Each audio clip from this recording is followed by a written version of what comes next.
За сайн байцгаана уу? Та бүхэнд гоё мэдээтэй. За ингээд гадуур ингээд ангаараа 150к 160к гэж зарагддаг цамц маань манай дээр хосороо 50% хямдрал зарлаад ингээд нийлээд 80к болсон байна.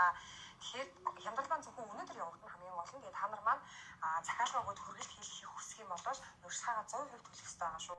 Өө нөгөө нэг чи 280-аар авахгүйсэн хос цамц чи миний хараа 80,000 хамтарсан байна. 100% тооцоогоо хийж.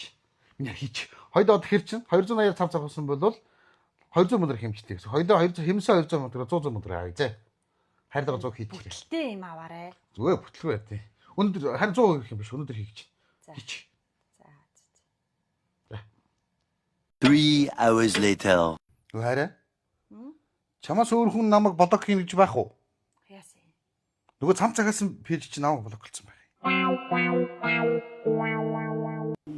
Манай улсад цахим хэрэгсэл ашиглан үйлдэгдэж байгаа гэмт хэргийн дийлэн хувийг заллах гэмт хэрэг эзэлж байна. Учир нь иргэдийн цахим хэрэглээ өдөр ирэх тусам нэмэгдэж байгаатай холбогдуулан гэмт этгээдүүд сошиал орчныг гэмт хэргийн талбар болгон ашиглаж байгаа юм а. Тухайлбал өнгөрсөн 2025 онд 5214 иргэн онлайнаар бараа үйлчилгээ захиалах зар мэдээллийн дагуу холбогдож урьдчилгаа мөнгөө шилжүүлэн хохирогчулсан байдаг. Цахим орчинд үйлдэгдэж байгаа заллах гэмт хэрэг нь шинэ жил цагаан сар гих нийтийг хамарсан томоохон баяруудын үеэр идэвхждэг тул иргэд та бүхэн хямд таатай нөхцөл санал болгосон зар мэдээллийг сайтар нэгтэлж сонор сэрэмжтэй байхыг цагдаагийн байгууллагаас анхааруулж байна.